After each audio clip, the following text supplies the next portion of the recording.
Salut tout le monde, c'est Sylvain, comment allez-vous? Bien j'espère, merci infiniment pour votre fidélité. Merci de me retrouver pour le tirage du jour, une journée que je vous souhaite remplie de plein de belles énergies. Si vous désirez une consultation privée, vous trouverez toutes les informations pour me joindre dans la barre de description de cette vidéo. Elle s'affiche également au bas de votre écran. Le numéro de téléphone, quant à lui, il est juste ici. C'est parti, place au tirage. Jeudi 2 janvier 2025, voici la première guidance de l'année. J'adore cette semaine, faite de première fois, ça me fait vraiment plaisir. Le programme, il est juste ici et l'oracle du Verseau que j'adore va vous délivrer une guidance, c'est-à-dire une information importante pour vous qui permettra de mettre en lumière quelque chose qu'il serait bon de développer, de questionner, de mettre en introspection afin d'aller vers quelque chose d'épanouissant et de lumineux pour vous. On commence avec les signes d'eau, à savoir Cancer, Scorpion et Poisson. L'oracle met l'accent sur la notion de clairvoyance. Est-ce que vous développez votre intuition? Est-ce que vous travaillez votre clairvoyance, votre clairaudience, votre clairsentience, etc., etc. Vous en avez besoin. Il y a quelque chose qui demande à s'éveiller avec cette énergie particulièrement lunaire.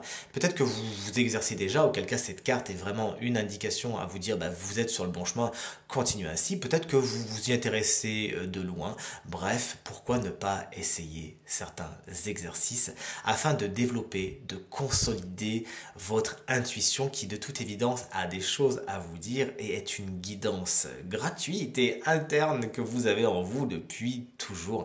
Tout le monde a de l'intuition, tout le monde a de la clairvoyance. Ne pensez pas que c'est un don tombé du ciel, c'est une faculté purement humaine. Alors effectivement, certaines personnes naissent avec ce qu'on appelle des facilités, mais comme des facilités pour les maths ou pour le piano par exemple, mais tout le monde peut faire des maths ou tout le monde peut faire du piano si vous vous accrochez et que vous prenez des cours et que vous vous entraînez. Prenez le temps d'entraîner votre clairvoyance et votre intuition. De toute évidence, vous avez quelque chose de très positif à en retirer. Croyez-moi.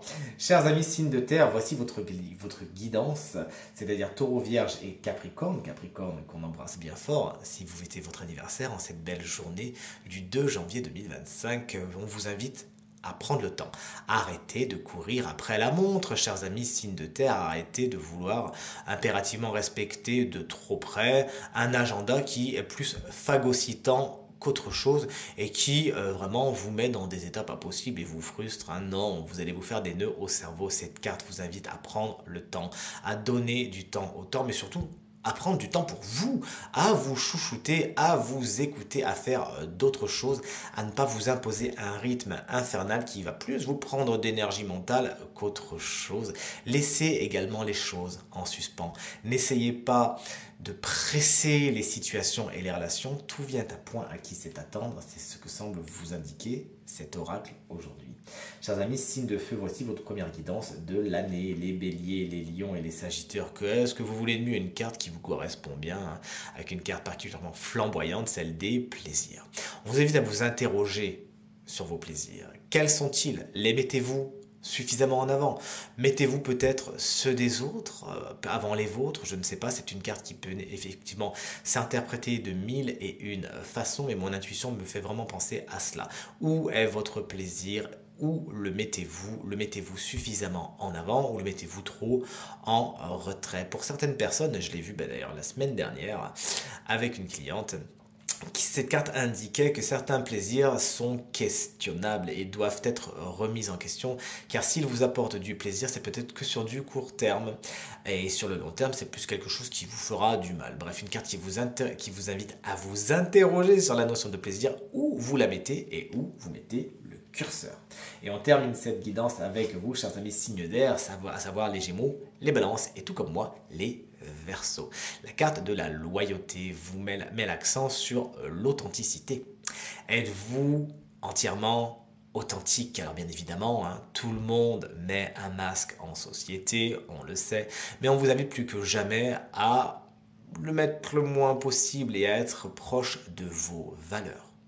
Qu'est-ce qui est important pour vous? Avec quoi vous sentez-vous aligné? Une fois que vous aurez répondu à cette question, allez vers des personnes, vers des situations qui correspondent à cette vibration. Soyez proche de ce que vous ressentez, de vos valeurs, de ce qui est important pour vous.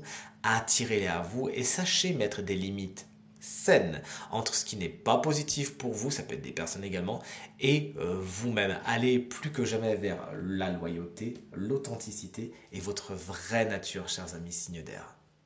Tirage terminé, j'espère qu'il résonnera avec un maximum d'entre vous et vous permettra de passer la journée la plus positive possible. C'est tout ce que je vous souhaite. Merci infiniment pour vos encouragements, vos partages, vos commentaires qui me font extrêmement plaisir et me vont droit au cœur. Je vous embrasse très fort et je vous souhaite à nouveau une très bonne journée. À demain. Salut!